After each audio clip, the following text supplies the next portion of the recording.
जो कश्मीर वैली के नीट 2025 के टॉपर्स है वो हमारे साथ जुड़े हैं। मेरा नाम फरहान अल्ताफ़ है और मैंने नीट यूजी 2025 में 605 मार्क्स स्कोर करे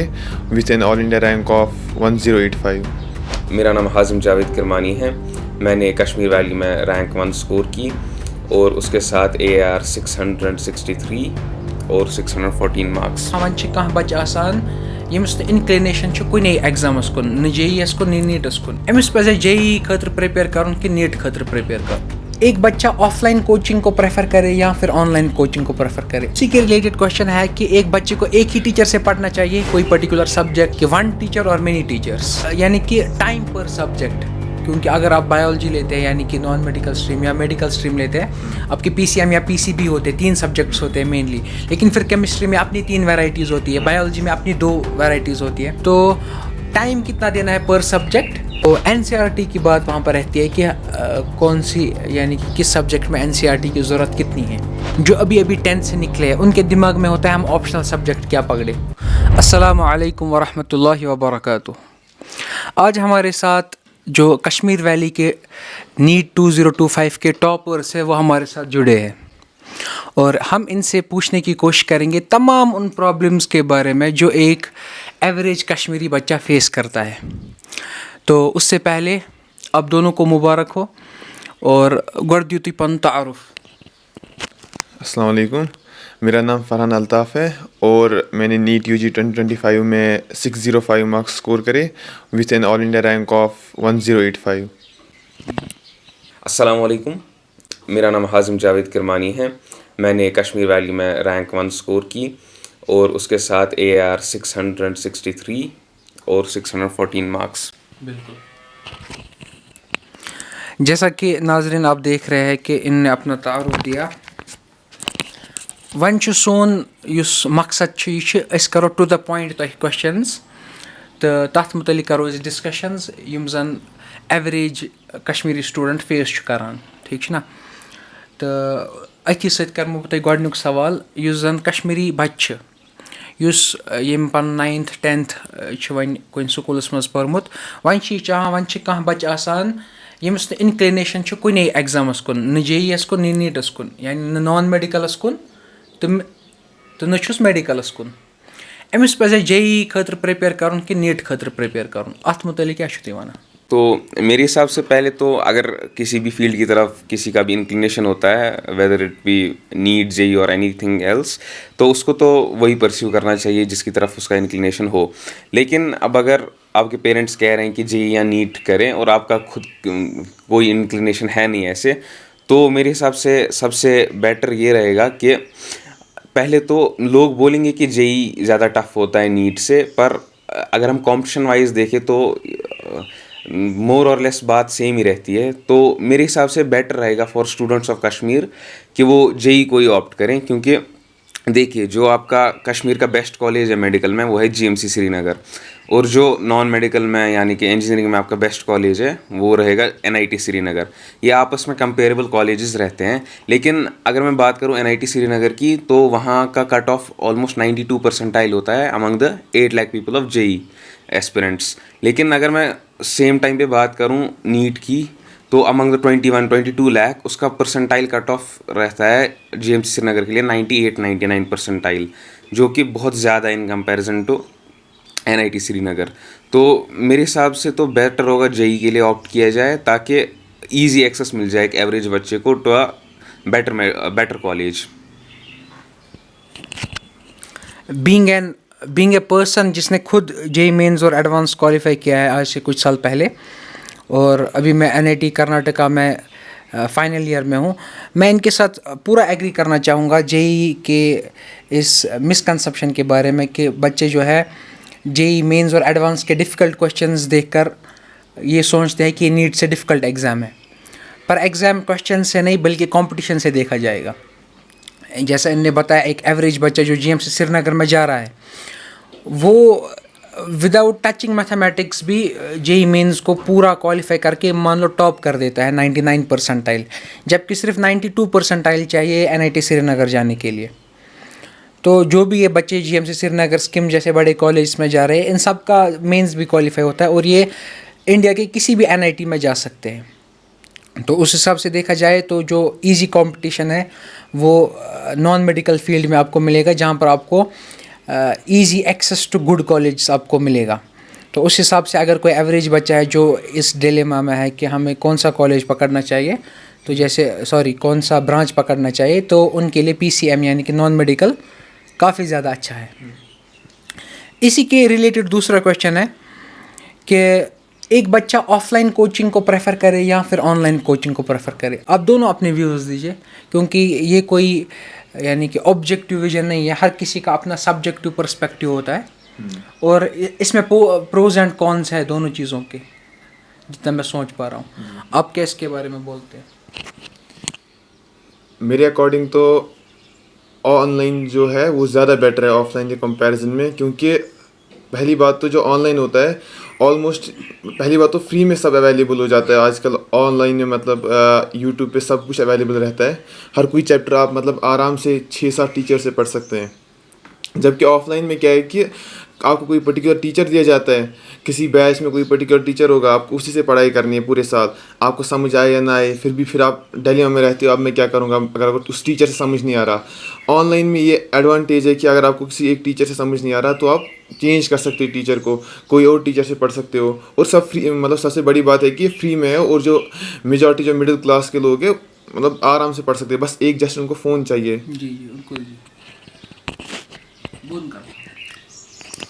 मेरा ओपिनियन इस मामले में काफ़ी डिफ़र करता है। मैं यही कहना चाहूँगा कि मेरे हिसाब से ऑफ़लाइन कोचिंग वे बेटर है फॉर जिसके लिए भी रिसोर्सेज हैं, जिसके घर में ऐसी कंडीशंस हैं कि वो ऑफ़लाइन या ऑनलाइन कोचिंग में फ़ी पेमेंट कर सके, उनके लिए तो मैं बोलूँगा कि 100 टाइम्स बेटर होगा ऑफ़लाइन कोचिंग। क्योंकि ऑफ़लाइन कोचिंग में बच्चे को मतलब आप कह सकते हैं स्पून फीडिंग की तरह एक डायरेक्शन मिलती है उसको। 99% जो वे होती है, पाथ होता है, कौन से सब्जेक्ट्स पहले पढ़ने हैं, कौन से बाद में पढ़ने हैं, कौन से चैप्टर्स पहले पढ़ने हैं, कौन से बाद में पढ़ने हैं, उस हिसाब से एक पूरी डायरेक्शन मिलती है। बच्चे को अब बस टीचर का सुनना होता है, टीचर से ही डाउट सॉल्व करने होते हैं, और उसके बाद वो खुद अगर सेल्फ स्टडी भी करना चाहिए तो भी वो यूट्यूब अवेल तो कर ही सकता है, क्योंकि वो तो वैसे ही फ्री है। तो वो ऑनलाइन ऑफलाइन में तो डिफ़र करेगा नहीं। अगर आप ऑफलाइन कोचिंग में हैं और फिर भी आपको उस एक टीचर से अब समझ नहीं आ रहा है, या तो आप उससे डाउट पूछ सकते हैं, और अगर आप मान लीजिए आप डाउट सॉल्व नहीं हो रहे हैं तो भी यूट्यूब तो आपके लिए अवेलेबल है ही, और यूट्यूब पे आप मतलब कोई भी टॉपिक सर्च करके किसी भी टीचर से वो देख तो सकते ही हैं, वैसे भी फ्री में ही है। तो मेरे हिसाब से बेटर होगा कि ऑफलाइन कोचिंग से आप मतलब एक डायरेक्शन अपनी मार्क कर लीजिए कि किस हिसाब से पढ़ना है, जो कि ऑफलाइन कोचिंग के अलावा पॉसिबल नहीं है। वरना फिर बच्चे क्या करते हैं कि वो इजी वे आउट कर लेते हैं कि अब मैं रिकॉर्डिंग देखूंगा, उसके बाद शाम को वो करूंगा, या फिर लाइब्रेरी ज्वाइन कर लूँगा, या फिर लाइब्रेरी में किताबें देख लूँगा, खुद कुछ कर लूँगा। तो ये चीज़ें फिर ईजी वे आउट हो जाती हैं, जो कि ऑफलाइन कोचिंग में बच जाता है बच्चा इस चीज़ से। कंसिस्टेंसी। हाँ, और टेस्ट की बात ये होती है कि अगर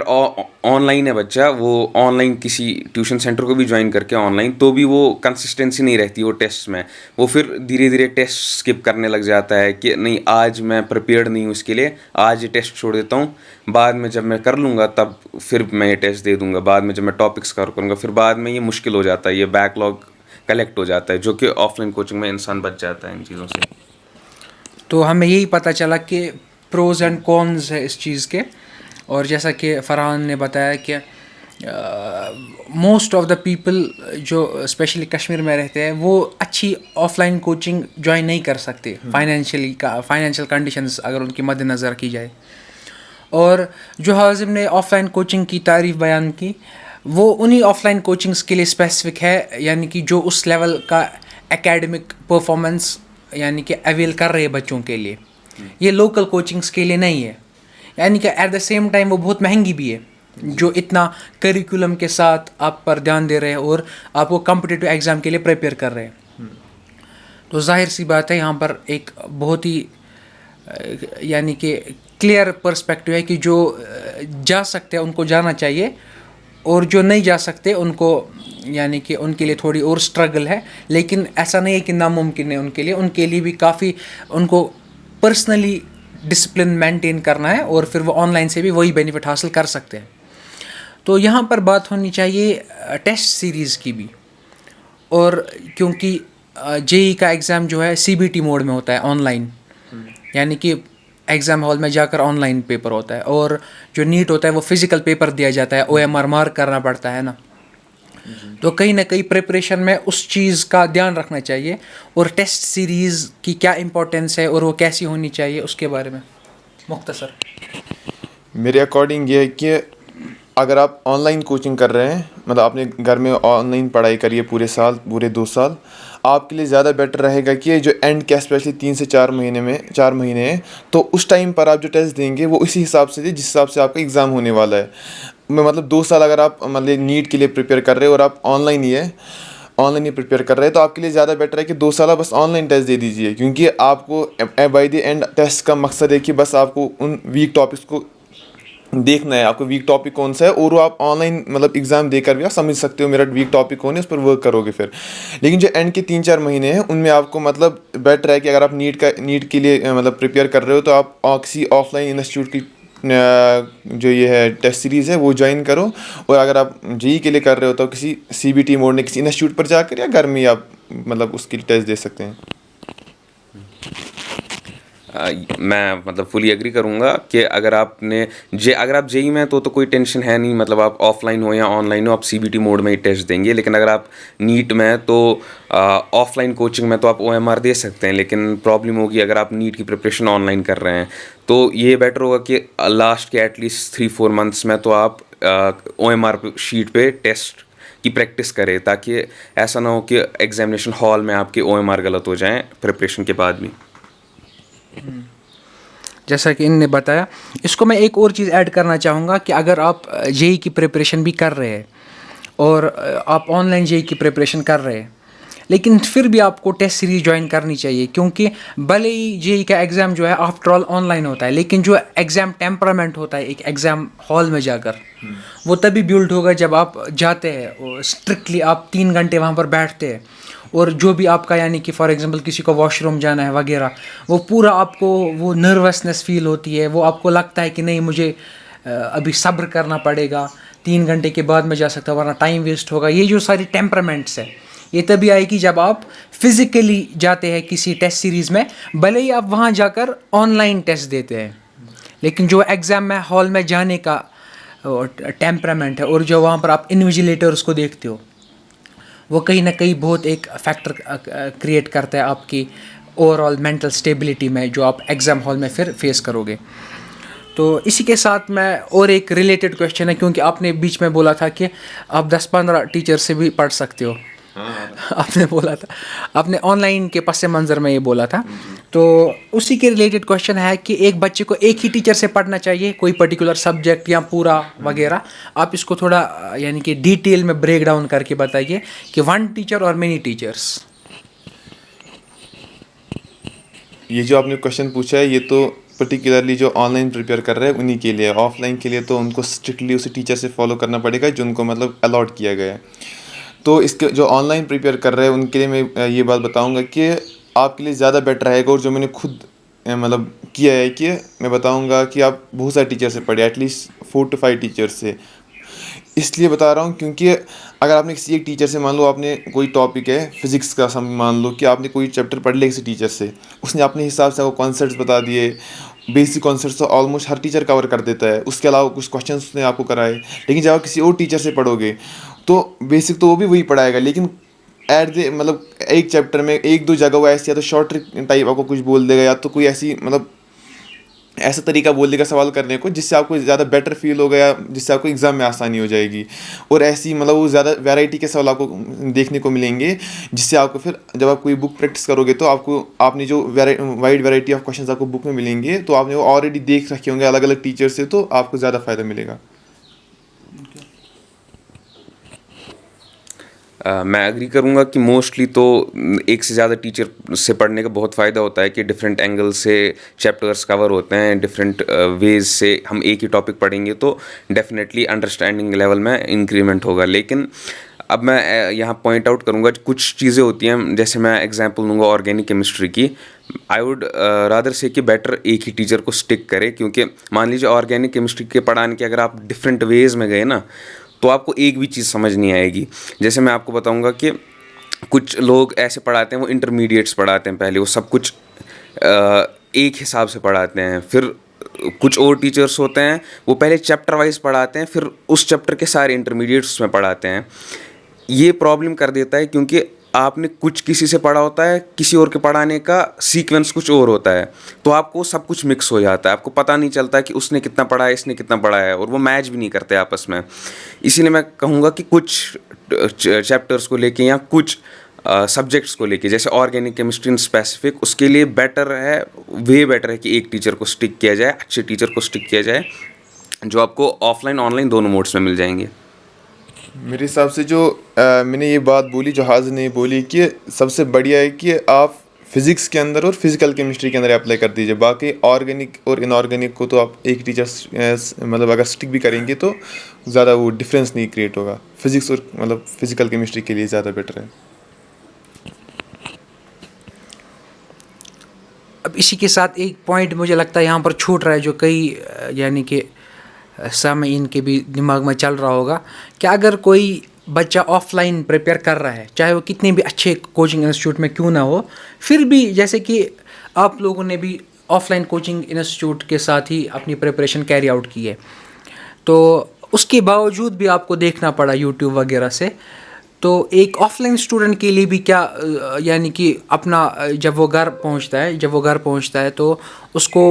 यानी कि अपने ही टीचर के साथ स्टिक करना चाहिए जो उसको ऑफलाइन में पढ़ाता है, या फिर वो भी फिर ऐसे डाइवर्सिटी एक्सप्लोर कर सकता है? नहीं, मेरे हिसाब से तो वो मतलब जो मैं खुद एज ए ऑफलाइन स्टूडेंट रह चुका हूँ एक इंस्टीट्यूट में, लेकिन उसके बावजूद मैंने मतलब घर आकर मैं मतलब बहुत बार मतलब ऑलमोस्ट डेली मैं अलग अलग टीचर से वो टॉपिक पढ़ता था। या तो मेरे को उस टीचर से बेटर समझ नहीं आया होता था, या तो मैं मतलब उसको एक्सप्लोर करने के लिए कि इसके अंदर और क्या क्या वैरायटी आज क्वेश्चन की बन सकती है वो एक्सप्लोर करने के लिए। ठीक। इसी के लिए मैं बताऊंगा कि हाँ आप भी एक्सप्लोर कर दीजिए, मतलब आपको मतलब ज़्यादा बेटर अंडरस्टैंडिंग हो जाएगी किसी एक पर्टिकुलर टॉपिक की। करेक्ट। डेफिनेटली मैं भी अग्री करूँगा, क्योंकि मैंने खुद भी यही किया है। मैं भी ऑफलाइन कोचिंग में रहा हूँ और घर आके मैंने भी डिफरेंट यूट्यूब या डिफरेंट ऑनलाइन सोर्सेज से भी पढ़ा है। लेकिन मैं ये कहूँगा ये उन बच्चों के लिए है जिनको वो टाइम है एक्सप्लोर करने का। लेकिन अगर आप कहीं स्ट्रगल कर रहे हैं तो मैं आपको बताऊंगा कि आप डिस्पाइट कि आप बाकी चीज़ें एक्सप्लोर करें, हर सब्जेक्ट में कुछ कुछ नया नया देखना चालू करें, उससे बेटर है कि आप अपने वीक टॉपिक्स पे फोकस करें पहले। ऐसा ना हो कि आप आगे अगर आपने फिज़िक्स के 5 चैप्टर्स में 10 टीचर से पढ़ लिया और केमिस्ट्री देखा ही नहीं। ये इस चीज़ को डेफिनेटली अवॉइड करना है आपको। जी, इसी के साथ एक रिलेवेंट क्वेश्चन है, 2 क्वेश्चंस है एक्चुअल में, तो वो दोनों आप आंसर करने की कोशिश करें, क्योंकि थोड़ा इंटरडिपेंडेंट भी है वो चीज़ें, कि एक सब्जेक्ट यानी कि टाइम पर सब्जेक्ट, क्योंकि अगर आप बायोलॉजी लेते हैं यानी कि नॉन मेडिकल स्ट्रीम या मेडिकल स्ट्रीम लेते हैं, आपके पीसीएम या पीसीबी होते हैं, 3 सब्जेक्ट्स होते हैं मेनली, लेकिन फिर केमिस्ट्री में अपनी 3 वैरायटीज़ होती है, बायोलॉजी में अपनी 2 वैरायटीज़ होती है, करेक्ट ना? तो टाइम कितना देना है पर सब्जेक्ट, और इसी के साथ उसके बाद बताइए कि नोट्स का क्या सीन है, कि नोट्स किस सब्जेक्ट में बनाने चाहिए एक बच्चे को। जो मेरा पर्सनल एक्सपीरियंस है, जो नोट नहीं बनाता है उसको पूरा यानी कि ऑफलाइन कोचिंग का जो पूरा बेनिफिट है जो टीचर ने पढ़ा है वो पूरा ख़त्म हो जाता है, क्योंकि वो भूल जाता है। फिर उसको नए से एक्सप्लोर करनी पड़ती है बुक्स, कोचिंग की बुक्स, कोचिंग का मटेरियल जो या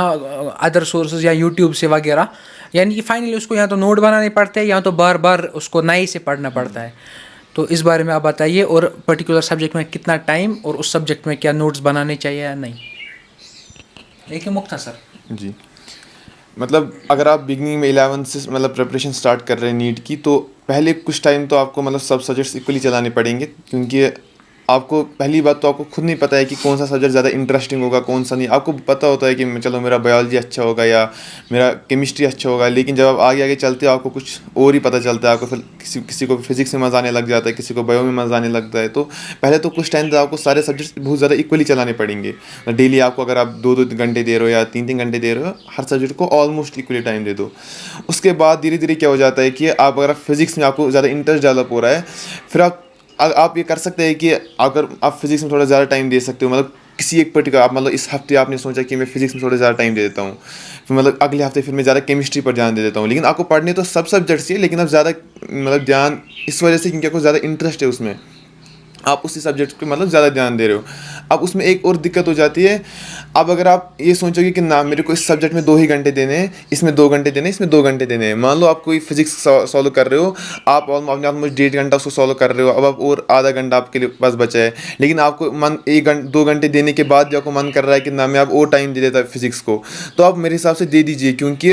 हो सकता है आपको उस टाइम उसमें इंटरेस्ट है, अगली बार आपको इंटरेस्ट ही नहीं, मतलब जब आप दूसरे सब्जेक्ट्स पर जाएंगे फिर अगले दिन आप वापस शुरू करेंगे, आपको शायद मन ही नहीं करेगा सवाल करने का, तो फिर आप वो सवाल स्किप करेंगे, ना आप फिर फिजिक्स पढ़ेंगे ना आप ढंग से फिर केमिस्ट्री पढ़ेंगे। इसलिए आप बेटर है कि अगर आप कुछ दिन के लिए आप किसी पर्टिकुलर सब्जेक्ट पर ज़्यादा ध्यान दे रहे हो, उससे फ़र्क नहीं पड़ेगा, बाय द एंड फिर अगले हफ्ते आप उस सब्जेक्ट पर ध्यान दोगे, तो इस हिसाब से तो चलता रहेगा। Very good suggestion. मेरे हिसाब से भी ये बात बिल्कुल सही है कि स्टार्टिंग में आपको हर सब्जेक्ट को इक्वली टाइम देना चाहिए, क्योंकि वो फिर नीड के हिसाब से एडजस्ट हो जाता है अपने आप। जैसे कि मान लीजिए ये ऑब्वियस सी बात है कि बायो में लर्निंग से ज़्यादा फिज़िक्स में सॉल्विंग तो टाइम लग जाता है अक्सर लोगों को, मेजॉरिटी की बात करूँगा, ये ज़रूरी नहीं है कि हर किसी के लिए सेम हो, लेकिन मेरे हिसाब से पॉइंट बात का यही है कि आप अपनी नीड के हिसाब से टाइम दीजिए सब्जेक्ट्स को। जो ज़्यादा डिमांडिंग है, जो आपको ज़्यादा वीक लग रहा है, उस पे ज़्यादा फोकस कीजिए। उसके बाद जो फरहान ने भी कहा कि जिस चीज़ में आपका इंटरेस्ट, अपने मतलब इंटरेस्ट को किल करने की कोई ज़रूरत नहीं है। आप आराम से अपने इंटरेस्ट के हिसाब से सब्जेक्ट्स को पढ़ सकते हैं। उसके बाद लेकिन all over broader span of the time, मान लीजिए 1 हफ्ते या 1 महीने में, ऐसा होना चाहिए कि आपके टारगेट्स पूरे हों हर सब्जेक्ट के। और नोट्स के बारे में? हाँ, नोट्स के बारे में तो मैं यही कहूँगा कि बायो के लिए स्पेसिफिकली बोलूँ तो नोट्स की उतनी ज़्यादा ज़रूरत नहीं होती है। अगर आप ना भी बनाना चाहिए, आप एनसीईआरटी को स्टिक करना चाहिए, तो वो भी मैं बोलूँगा कि बहुत बढ़िया है। कि अगर आप सारा एनसीईआरटी से पढ़ रहे हैं, बार बार रिवाइज एनसीईआरटी से कर रहे हैं, और एनसीईआरटी में कोई बहुत ज़्यादा इंपॉर्टेंट पॉइंट लग रहा है उसको साइड में लिख रहे हैं, फिर मान लीजिए आप ऑनलाइन या ऑफलाइन कहीं से भी पढ़ रहे हैं, तो जो भी आपको टीचर एक्स्ट्रा पॉइंट बोले, कॉन्सेप्चुअल चीज़ें बोलें, या जो भी आपको लग रहा है कि वर्थ नोटिंग डाउन है, या जो भी टीचर बोले कि इंपॉर्टेंट है for examination point of view, उसको आप एनसीईआरटी के साइड में लिख सकते हैं, या साइड में एनसीईआरटी के एंड पे पेज चिपका के उन सबको लिख सकते हैं, या स्टिकी नोट्स बना के जो भी आपका मन करे उस हिसाब से जॉट डाउन कर सकते हैं बायो में। और फिज़िक्स केमिस्ट्री में बोलूँ तो मेरे हिसाब से तो नोट्स बहुत ज़्यादा इंपॉर्टेंट है, क्योंकि फिज़िक्स केमिस्ट्री में ऐसा रहेगा कि आपने पढ़ लिया, लेकिन अगर आपने उसके नोट्स नहीं बनाए तो कुछ स्पैन ऑफ टाइम के बाद वो डेफिनेटली आपको चीज़ें भूलने लग जाएंगी। जी, काफ़ी आपने अच्छी तरीके से एक्सप्लेन किया जो ये नोट्स का मसला था और बाकी जो हमने अभी बात की। तो इसके अलावा एक और क्वेश्चन आता है कि जो मटेरियल होना चाहिए, इस कोचिंग वगैरह मटेरियल मिलान इस ऑफलाइन कोचिंगस में पढ़ा, या अम अलावा तो मटेरियल एक्सप्लोर कर PW पे हेवान मटेरियल ऑनलाइन वगैरह, वारिया मटेरियल दुनिया में अवेलेबल। तो मटेरियल कत पे इंसान स्टिक करुन, कह स्पेशल बुक तुम बसान जरूरी अदर देन कोचिंग मटेरियल तुम रेकमेंड करो बच्चन, ये बह यूजुअली प्रिलिप को तो SLO पार्ट 1 करा प्लेन ट्राइगोनोमेट्री मैथमेटिक्स कन स्टूडेंटन रिकमेंड। इस कुस किताब तुम रिकमेंड करान युस अदर देन कोचिंग मटेरियल तमिस बच्चस आसन गछ। अम अलावा मेन सवाल वो ये है कि NCERT के बारे में काफ़ी अलग अलग ओपिनियंस रही है, और स्पेसिफिकली JEE और नीट के बच्चों में इसमें डिफरेंस रहती है। तो पर सब्जेक्ट आप बताइए NCERT के साथ स्टिक करना कैसा है और किस सब्जेक्ट में कैसा है, और इसमें आप थोड़ा जो NTA ने नया पेपर 2025 का बनाया था वो सबको पता है कि वो थोड़ा हट के पेपर था, तो उससे जो आपको लेसन्स मिली इस बारे में मटेरियल कौन सा एक्वायर करना चाहिए इंसान को, वो आप लेसन्स उसमें मिला दीजिए और हमें बताइए कि मटेरियल कौन सा एक इंसान को फॉलो करना चाहिए। पहले तो मैं ये बोलूँगा कि अगर आपको बेसिक अंडरस्टैंडिंग जो आपने पढ़ा उसकी मतलब अच्छे से चाहिए, तो पहले तो आप किसी इंस्टीट्यूट का मटेरियल ही ले लीजिए, क्योंकि हर सब्जेक्ट में टॉपिक्स को मतलब इक्वली डिवाइड करके क्वेश्चंस दिए होते हैं, तो मतलब आपको किसी पर्टिकुलर टाइम में मतलब करना होता है, और मतलब सवाल उस हिसाब से डिस्ट्रीब्यूट होता है कि एग्ज़ाम को देखकर अगर आप नीट के लिए कर रहे हो तो उस हिसाब से थोड़े पर्टिकुलर सवाल दिए होंगे, मतलब थोड़े इजी टाइप सवाल, फिर कोई हार्ड सवाल दिया होगा। JEE के लिए कर रहे हैं तो वहाँ बहुत अच्छे से अच्छे सवाल मिलेंगे और कुछ ईजी सवाल मिलेंगे। तो इसलिए पहले तो आप ट्राई करें कि आप जहाँ भी पढ़ रहे हैं किसी आप इंस्टीट्यूट का कोई एक मतलब मटेरियल ख़रीद के उसको कर दीजिए। मतलब सब्जेक्ट मतलब टॉपिक को पढ़ने के बाद उसके सवाल कर लीजिए। और उसके अलावा अगर आपको फिर टाइम मिल रहा है, ज़्यादा टाइम मिल रहा है, तो फिज़िक्स के अंदर जो मैंने खुद भी करी है, मैं सजेस्ट करूँगा कि आप फिज़िक्स गैलेक्सी जो उसकी कुछ 5 वॉल्यूम्स अराउंड आ जाती है, आप वो बुक सॉल्व करें अगर आपके पास टाइम है, क्योंकि वो बुक वास्ट बहुत है। और लेकिन उससे बुक से ये हो जाता है कि आपको बहुत ज़्यादा अंडरस्टैंडिंग मिल जाती है, मतलब किसी भी मतलब अगर आपको सवालों को सोचने का बहुत ज़्यादा तरीका पता चल जाता है। ऑल दो बहुत ज़्यादा टाइम कंज्यूमिंग है, लेकिन अगर आपके पास टाइम है, स्पेशली तो जेई एस्पिरेंट्स को तो मैं बोलूँगा ही आप उनको ट्राई तो करनी चाहिए। नीट वालों को अगर मतलब शौक है फिजिक्स में ज़्यादा और या अगर टाइम है ज़्यादा तो तब कर सकते हैं। लेकिन जो रिसेंट पेपर रहा है उसके हिसाब से तो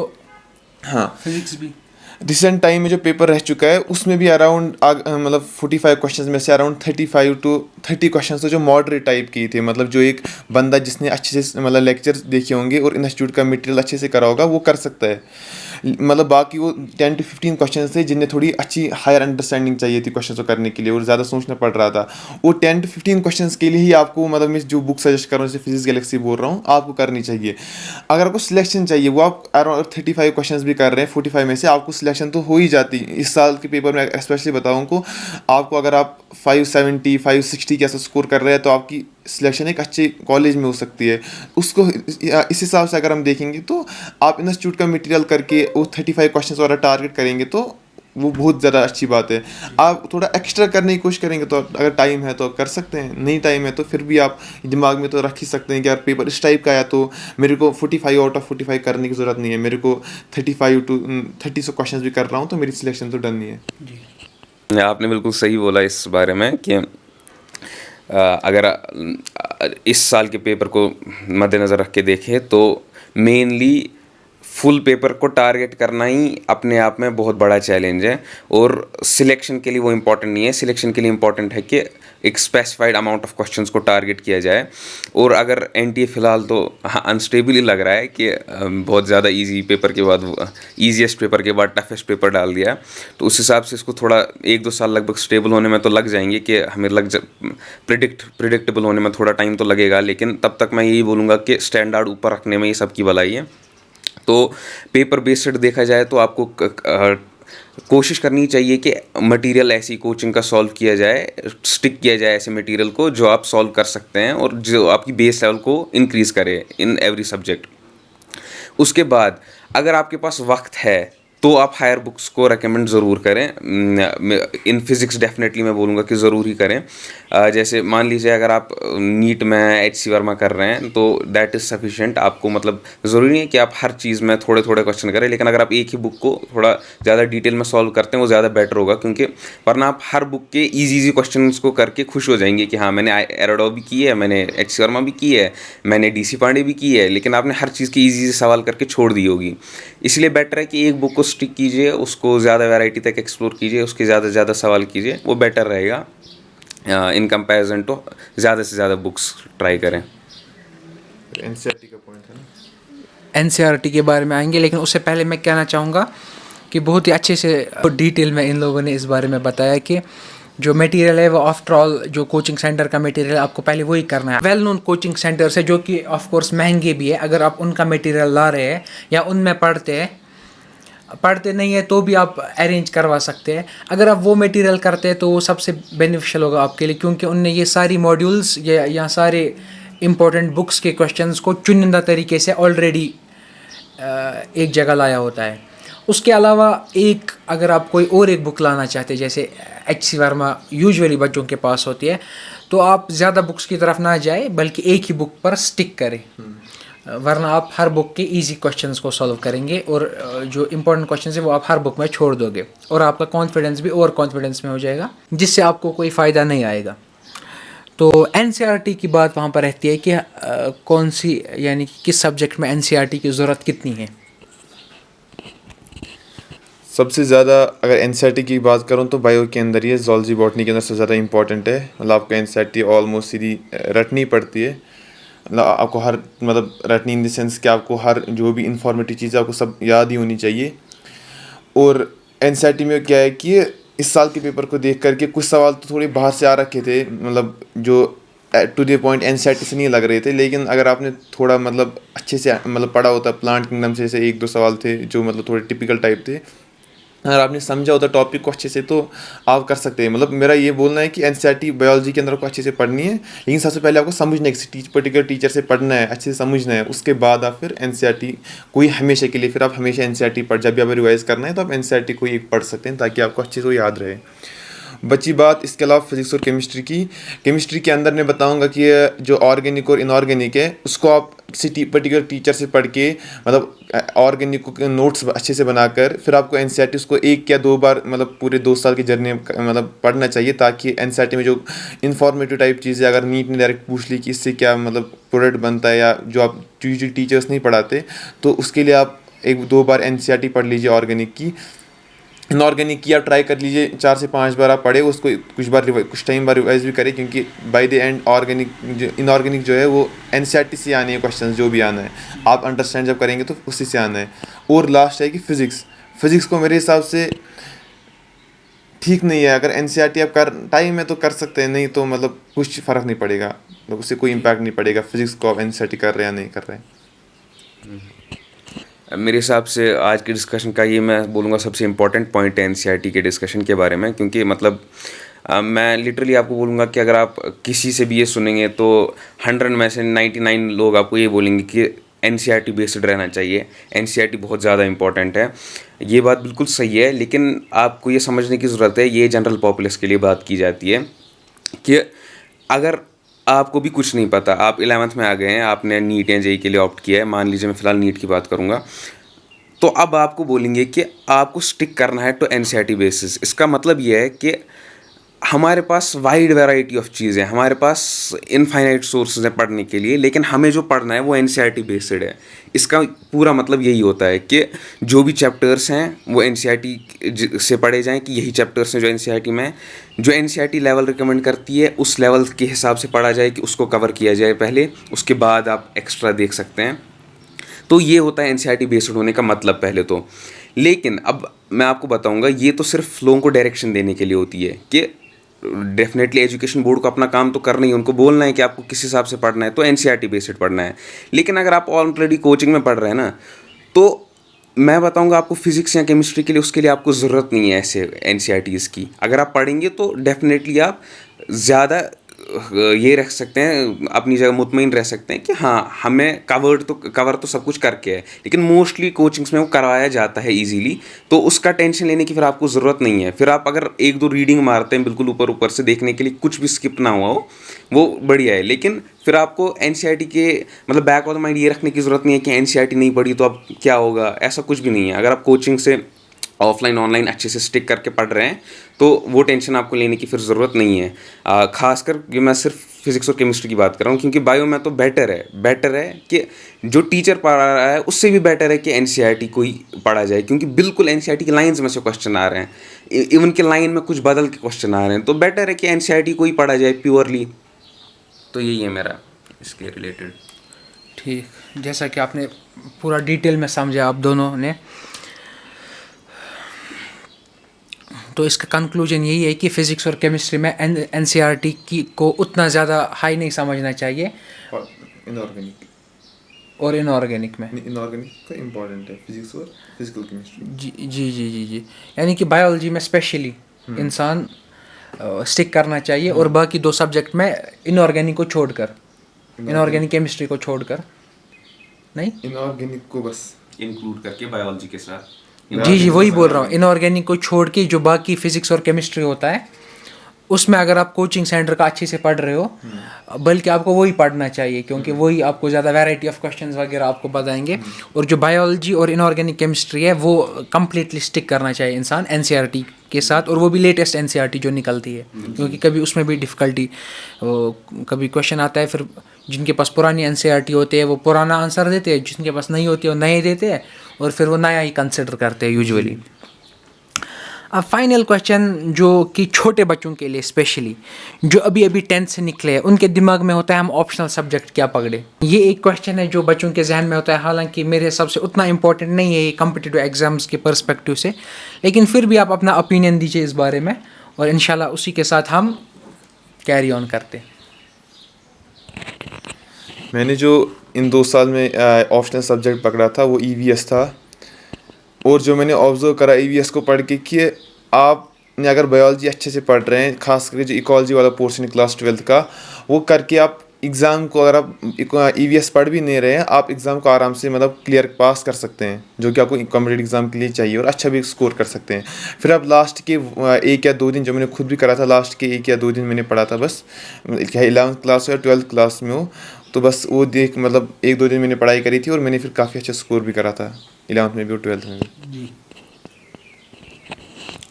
अब मेरा तो इसमें मतलब डेफिनेटली कोई ज़्यादा एक्सपीरियंस नहीं है, क्योंकि एक ही ऑप्शनल सब्जेक्ट पकड़ा है, उसी को स्टिक किया है, तो ऐसा कुछ एक्सपीरियंस से तो नहीं बता सकता। लेकिन बात यही है कि मैंने फिजिकल एजुकेशन पकड़ा था ऑप्शनल, और मेरे हिसाब से अगर आप पकड़ते हैं तो इसमें कोई बुराई नहीं है, क्योंकि बहुत ज़्यादा ईजी है। मैंने लिटरली 11th में 2 या 3 दिन पहले स्टार्ट किया था पढ़ना, 12th में भी सेम 2 या 3 दिन पहले स्टार्ट किया था पढ़ना। हाँ, बोर्ड एग्ज़ाम से पहले 2 या 3 दिन से पहले मैं प्रिपरेशन शुरू करता था फिजिकल एजुकेशन की, और बहुत ज़्यादा इजीली स्कोर हो जाता था, बहुत ज़्यादा अच्छा। एक बार 99 रहा, एक बार 100 रहा, तो मतलब मैं कहूँगा कि ईजी, बहुत ज़्यादा ईजी स्कोरिंग है।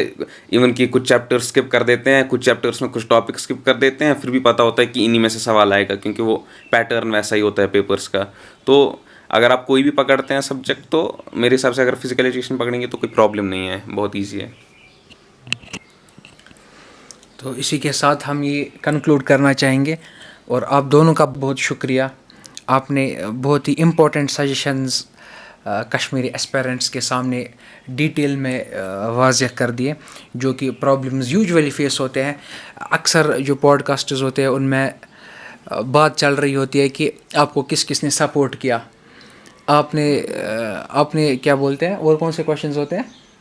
आपको कैसा फील हो रहा है, आपको कैसा फील हो रहा है, तो जिससे यानी कि ऑडियंस को कोई भी फ़ायदा नहीं है, बस व्यूअरशिप और वो एंगेज हो जाते हैं वो लोग, आपको कौन कौन सपोर्ट करता था। लेकिन हमने कोशिश की कि हमने वही क्वेश्चंस यहाँ पर उठाने की कोशिश की जो यूजुअली बच्चे फेस करते हैं। तो आपने भी बहुत ही बेहतरीन तरीके से इन सब का आंसर दिया, और मैं खुद भी बहुत ही सेटिस्फाइड हूँ आपके जवाबों से। और इसी के साथ हम जो हमें देख रहे हैं अभी सामीन, उनसे रुखसती चाहेंगे। हाँ, और इसी के साथ साथ अगर आपको कोई भी क्वेरी है तो आप कमेंट सेक्शंस में लिख सकते हैं, और हम कोशिश करेंगे कि और एक वीडियो हम कभी बनाएं जिसमें आपकी क्वेरीज़ के जवाबात होंगे। अल्लाह हाफिज़।